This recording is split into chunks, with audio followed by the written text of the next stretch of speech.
시청해주셔서 감사합니다. 루벤스 타로 상담사 동아입니다. 자, 오늘은 레이저 카드 13번, 데스 카드를 통해서 우리는 연애 타로에 대해서 조금 심도 있게, 다뤄보도록 하겠습니다. 자, 우리가 사실은, 웨이트 타로 카드를 독학을 할 때, 이 데스 카드에 대해서 키워드를 아마 이렇게 배웠을 거라고 생각을 합니다. 첫 번째는 끝. 그러니까 종말. 두 번째는 이제 새로운 시작. 혹은 세 번째로 아마 항복. 요런 느낌의 단어들로 아마 이 키워드를 공부를 하셨을 거예요. 자, 그런데 여러분들이 이 키워드를 가지고 실전에서 상담을 하려고 하니까 이 상담이 잘 안 되더라라고 하는 것들이 굉장히 많아서, 질문도 많아서 제가 강의를 해드리고 있는데, 그래서 제가 준비했습니다. 여러분들과 함께 이 웨이트 타로를 가지고 어떻게 연애적 관점으로 해설을 하는지를 설명을 드릴 겁니다.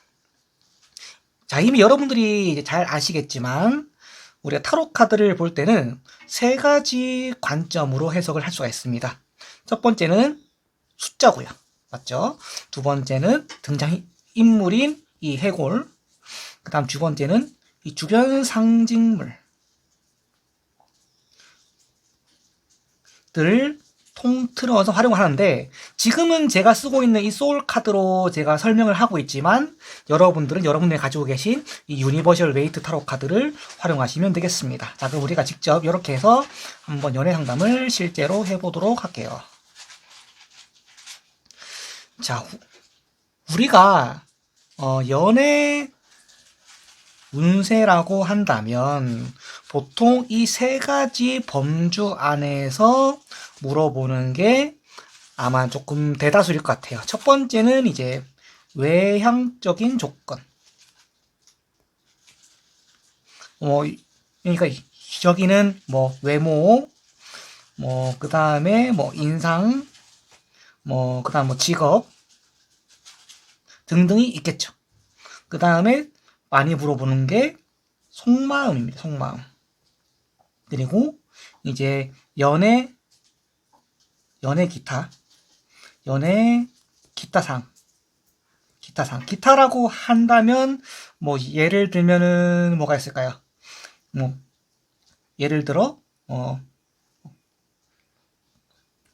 바람기라든지, 아니면 뭐 미래, 아니면 뭔가 뭐 미래 전개라든지 이런 것들이 있을 수가 있겠죠. 그럼 우리가 이런 것들을 우리가 좀 통틀어서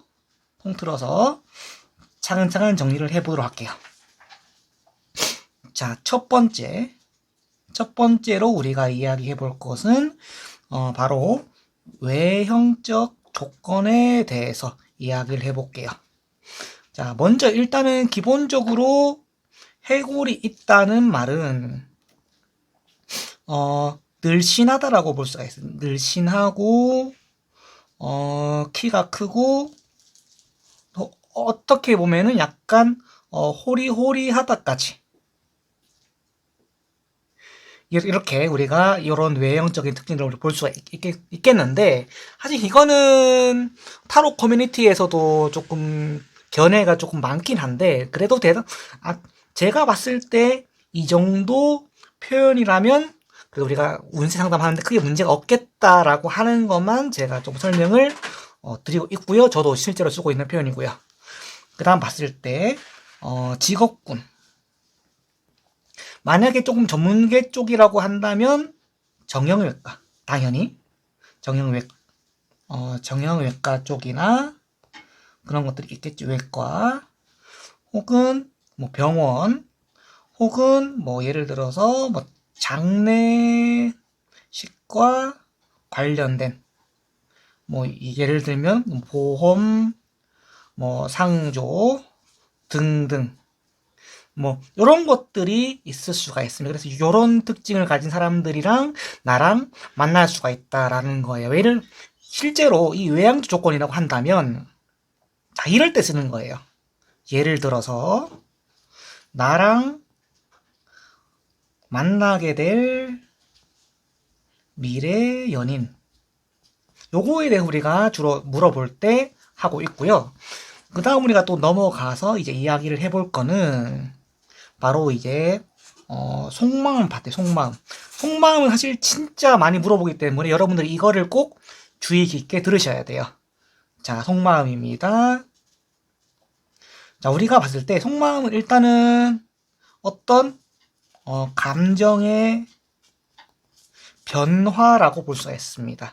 근데 이 변화라는 게 긍정적 변화일 수도 있고요. 부정적 변화일 수도 있겠죠. 자, 그런데 우리가 통상적으로는 부정적 변화로 해석을 하는 경우가 대다수입니다. 예를 들어, 왜냐하면 제가 이제 상담을 하면서 통계를 한번 정리를 해보니까 보통 연인 사이가 안 좋거나 뭐 싸워서 재회를 해야 되거나 혹은 헤어진 상태에서 왔거나 아니면 썸이 확실하지 않고 이런 경우에 보통 해골 카드가 기운을 좀 많이 받아서 뽑혀요. 그러면 일단 기본적으로 우리가 이 카드를 사실 좋은 상황에서 나타나는 카드는 아니다 라고 볼 수 있는데, 하지만 우리가 알 수 있는 건 뭐냐면 반전의 기회가 존재한다라는 거예요. 그러면 우리가 속마음을 우리가 좀 봤을 때 일단 부정적인 감정이 좀 뭐 예를 들어서 한 7이나 8 정도로 거의 기울었다라고 한다면, 근데 우리가 2, 3 정도의 아주 희미하게 긍정적인 기운도 같이 나눠져 있다라고 표현을 할 수 있거든요. 왜냐하면 이 데스 카드의 특징은 죽는 것은 자연의 이치고 그것이 또 다시 윤회해서 다시 새로운 세상에 태어나는 것도 타로 카드에 담긴 사상이에요. 그러면 예를 들어서 지금 속마음이 조금 부정적이고 안 좋게 해석이 되더라도 내가 좀 시간을 좀 들인다면 반전의 계기가 있을 수도 있다는 것도 우리가 한두 마디를 같이 위로해 줄 수 있겠죠. 하지만 우리가 중요한 것은 바로 시간이에요. 시간. 자, 제가 아까 우리가 속마음에서 반전의 변화가 있을 거라고 생각했잖아요. 근데 이 반전의 기회가 드는데 시간이 걸려요. 예를 들어서 자, 내가 지금 굉장히 급하고 결혼 정년기고 뭐 헤어진 지 오래됐고 근데 난 그 사람 아니면 안 되겠고 요런 질문일 때 데스 카드가 나온다면 솔직히 제외 카드가 있다고 하더라도 저는 조금 좀 다시 한번 생각해봐라 이렇게 좀 설명을 할 것 같아요. 왜냐하면 이 데스 카드는 분명히 부활적인 의미도 같이 있기 때문에 제외를 할 수 있겠지만 대신에 시간이 너무 많이 걸린다는 거죠. 그렇기 때문에 그런 경우에는 좀 이게 기운이 좀 있더라도 부정적으로 보는 게 맞다. 하지만 내가 시간을 좀 많이 들일 수 있고 각오가 돼 있다라고 한다면, 그리고 내가 그걸 책임질 수 있다면 그때는 이거에 대해 내가 좀 고민을 해봐도 되겠다 라고 볼 수가 있겠네요. 그리고 이제 그 다음에 이제 기타라고 하면 주변 상황들인데 일단은 이제 뭐냐면 수능이에요. 수능. 왜냐면 이 데스 카드 같은 경우는 우리가 사람이 태어나고 자라고 마지막에 사망하고 이런 것들이 우리가 이제 자연의 이치잖아요. 근데 이 자연의 이치를 어쩔 수 없이 인정을 해야 된다는 거예요. 그래서 만약에 연애 타로에서도 내가 충분히 표현할 만큼 표현해보고 내가 다 해봤다면 그 결과에 대해서도 납득할 수 있는 것도 용기고, 그리고 내가 새로운 사람을 만나기 위해서 재도전하는 것도 여러분들에게 이득이 될 수 있기 때문에 그런 차원에서 우리가 이 데스카드를 새로운 시도나 어떤 그 상황에 대한 인정, 결과에 대한 납득 이런 걸로도 우리가 좀 표현을 할 수 있겠다라고 설명을 드리겠네요. 자, 그래서 지금까지 이 해골 카드를 이용해서 연애 타로에 대해서 우리가 한번 살펴봤고요. 이 외에도 사실 다양한 견해들이 또 많기 때문에 참고하셔서 또 좋은 상담 하시길 바라겠고, 이 영상이 도움이 되셨다라고 한다면은 또 구독과 좋아요도 부탁드리겠습니다.